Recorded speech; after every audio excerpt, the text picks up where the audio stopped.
Hi friends, ഞാൻ അജിത് കുമാർ. ഈ വീഡിയോയിൽ ഞാൻ നിങ്ങളുമായിട്ട് പങ്കുവെക്കാൻ ഉദ്ദേശിക്കുന്നത് കോഴിക്കോടിന്റെ പൗരാണിക പ്രതാപത്തെ കുറിച്ചാണ്. രാജഭരണകാലത്ത് വിദേശികൾ വൻതോതിൽ കച്ചവട ആവശ്യത്തിനായി കോഴിക്കോട് എത്തിയിരുന്നു. ഇവിടുത്തെ ഉൽപ്പന്നങ്ങൾ പൊന്നു തുല്യം വിലമതിച്ചിരുന്ന നാടുകൾ. അവർക്ക് ഈ നാടിന് ഒറ്റ പേരേ ഉണ്ടായിരുന്നു, അതായത് മലബാർ തീരം. അന്ന് കോഴിക്കോട് ചൈന, അറേബ്യ, പേർഷ്യ എന്നിവിടങ്ങളിൽ നിന്നുള്ള പത്തേമാരികളും കപ്പലുകളും എത്തുക പതിവായിരുന്നു.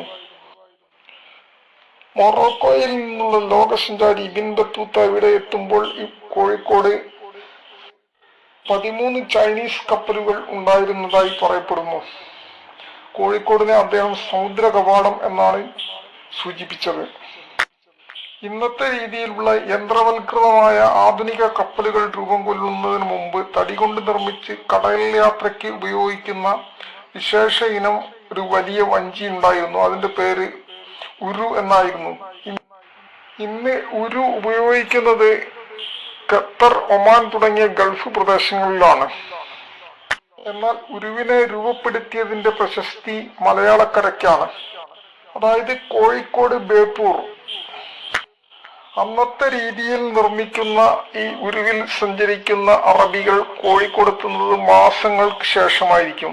മാസങ്ങൾ നീണ്ട കടൽ സഞ്ചാരത്തിന് ശേഷം കോഴിക്കോട് എത്തുന്ന അറബി വ്യാപാരികൾ തങ്ങളുടെ ഉരുവിന്റെ അറ്റകുറ്റപ്പണികൾ ഇവിടുത്തെ ആശാരിമാരെ ആശ്രയിക്കുക പതിവായിരുന്നു. അത്തരം മേത്തരം തടി ലഭിക്കുന്ന സ്ഥലവും ഇവിടെ തന്നെയായിരുന്നു. പ്രതിഭാശാലികളായ ആശാരിമാരുള്ള ഈ നാട്ടിൽ ഉരുവിന്റെ പിറവിക്ക് കാരണമായത് മറ്റൊരു കാരണം കൂടി ഇതാണെന്ന് കരുതുന്നു.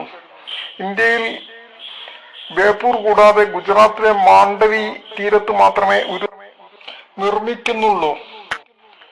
ഇവിടെ ഉരു നിർമ്മിക്കുന്ന ഈ സ്ഥാപനം ഹാജി PI മുഹമ്മദ് കോയ എന്ന സ്ഥാപനം നൂറ്റാണ്ടിലേറെയായി പ്രവർത്തിച്ചു വരുന്നതാണ്. തടിക്കച്ചവടത്തിൽ പ്രമുഖനായിരുന്ന കാമന്തകത്ത് കുഞ്ഞഹമ്മദ് കോയയുടെ നേതൃത്വത്തിൽ ഈ സ്ഥാപനം 1916 കുവൈത്തിലേക്ക് കൂറ്റൻ ഉരു നിർമ്മിച്ചത് ചരിത്രത്തിൽ ഇടം പിടിച്ചു. അന്നു മുതൽ ഈ സ്ഥാപനം ഉരു നിർമ്മാണത്തിലുണ്ട്. ഉരു നിർമ്മാണത്തിന് കോടികൾ ചിലവ് വരുന്നതാണ്. 2 മുതൽ 4 വർഷം വരെ സമയമെടുത്താണ് ഉരു നിർമ്മിക്കുന്നത്. നിർമ്മാണം പൂർത്തിയായാൽ അടിയിൽ ഉരുളൻ തടികൾ വെച്ച് തള്ളി ചാലിയാറിലേക്ക് ഇറക്കും. കലാസികൾക്ക് ചുക്കാൻ പിടിക്കുന്ന ഈ നീറ്റിലിറക്കം നാടിന് ആഘോഷമായിരുന്നു. ചാലിയാറിൽ നിന്ന് കാറ്റുപിടിച്ച് കടലിലേക്കും തുടർന്ന് ലക്ഷ്യസ്ഥാനത്തേക്കും ഉരു നീങ്ങും. ഇപ്പോൾ എഞ്ചിൻ ഘടിപ്പിച്ചാണ് ഉരു നിർമ്മിക്കുന്നത്. ഏതാണ്ട് 25 ടൺ തടി ആവശ്യമാണ് ഉരുവിന്. കോടികളാണ് നിർമ്മാണ ചെലവ്. പ്രധാനമായും 3 തരത്തിലുള്ള ഉരുക്കളാണ് നിർമ്മിക്കുന്നത്. സമ്പ്, ബർക്കാസ്, ബോബ് എന്നിങ്ങനെ 3 തരത്തിലുള്ള ഉരുക്കൾ. അതിൽ പിൻഭാഗം പരന്ന ഉരുവിനെ ഉല്ലാസ കപ്പലായോ ചരക്ക് വഞ്ചിയായോ ഉപയോഗിക്കുന്നു. സാമ്പുക്കാണ് ഇപ്പോൾ നിർമ്മാണത്തിലുള്ളത്.